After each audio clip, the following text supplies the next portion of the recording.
Acquiring land was a journey, and it's always going to be difficult, I feel like, but certain things can compound that difficulty.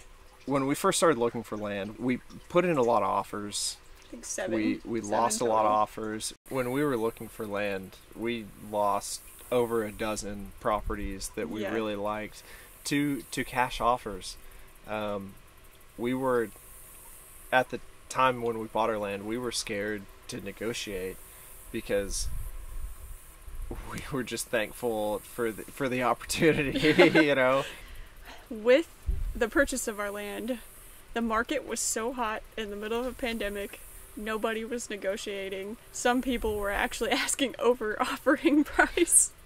So we decided we were just going to go with what the asking price was, and because we had heard there was another offer, so we sent it.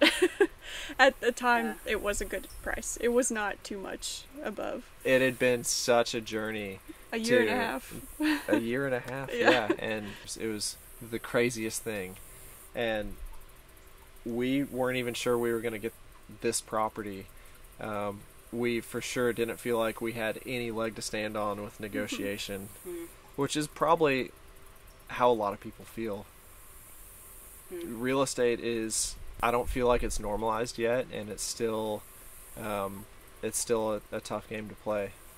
Part of this was in New Jersey too. We were not even in the state. Yeah. We were out of state. We were looking to come back home to our home state and acquire land, and the real estate market was just so hot that we couldn't do it. So we ended up on a leased plot of land when we started our farm, and we had some really great people that leased us some backyard space, and they were really supportive, and that's kind of how we got our leg up and started building our brand.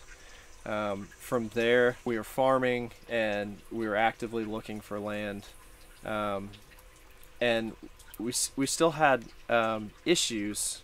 Location was really important to us, so we wanted to be nearby to our market, and we were becoming established in that market. We were becoming connected to that market, so we were looking about 20-ish minutes from where we were selling, and it was pretty hot. If you want to drive like 45 minutes to your farmer's market, you know, you can find much more attractively priced land.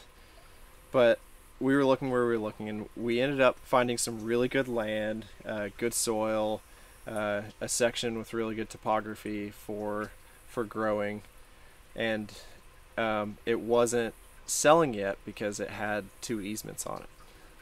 So we came out, we looked at it.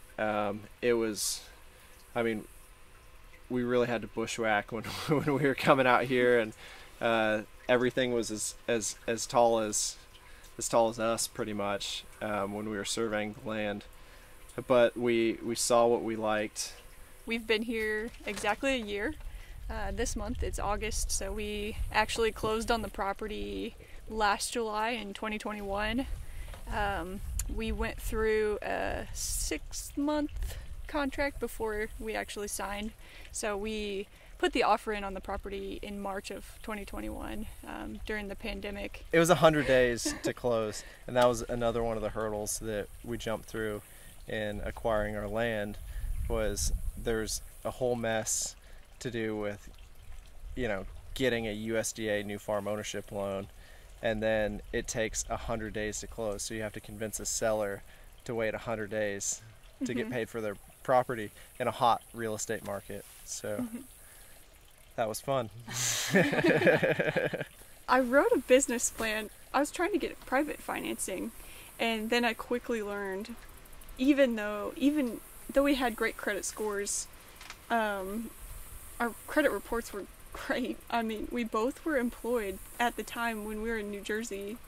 I still could not get a private loan from a bank to start the farm. I called, and I mean, I guess I could have gotten one with a crazy interest rate, but I wasn't gonna go that route. I couldn't get a credit line.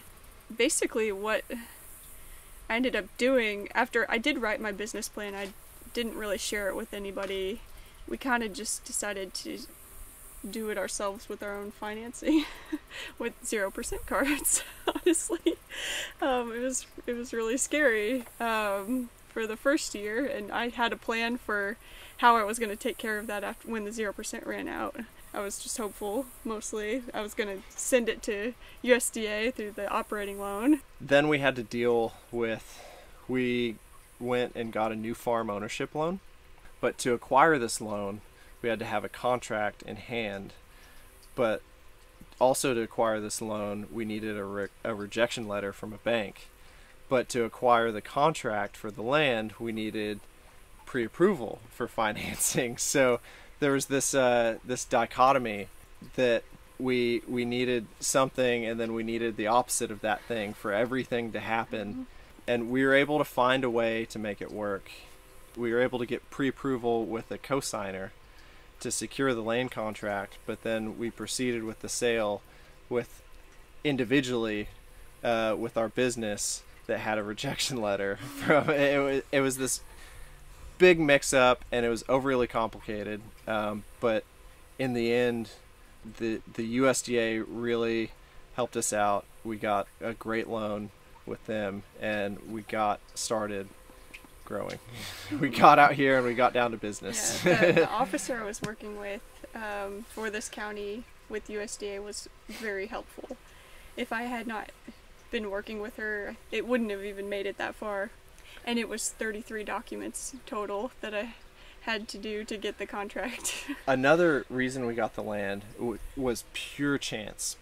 We jumped through all these hoops to be able to put an offer in on the land to secure a contract, and the seller was still hesitant. He's actually one of our neighbors. He lives on the other side of 10 acres next to us, and we put our offer in, and he wasn't so sure about us. So my realtor he's a really cool guy. He also believes in what we're doing. He heard my story, and he called me one day. I think he was feeling some hesitancy from the seller, and he said, "You need to write a love letter." And I said, "Okay, sure." So I basically just wrote in this letter what my plans were on the land, and surely the marketability in your neighborhood's going to go up if you have an organic vegetable farm nearby. So yeah, I pretty much just said exactly what I was planning on doing, which was building the soil on the land and turning it into this really great, diverse environment that was going to stay protected by us. We're going to raise our kids here. We're going to live here for as long as we possibly can. So what she summed up in her letter is this is going to be, we're going to leave this land better than when we found it. She wrote a love letter, and he read the letter, and then it just so happened that the farmers market sent the local news out to talk to us at our leased farm the day before on our leased plot, and the seller saw us talking on the news about farming and selling at the farmers market, and he made the connection and said, "Okay, I need to sell these people this property." So yep. It was pure coincidence. We barely got our land contract, but a lot of things had to be in line, and it just happened. Yeah. And it turns out this property is amazing. So we have zero regrets.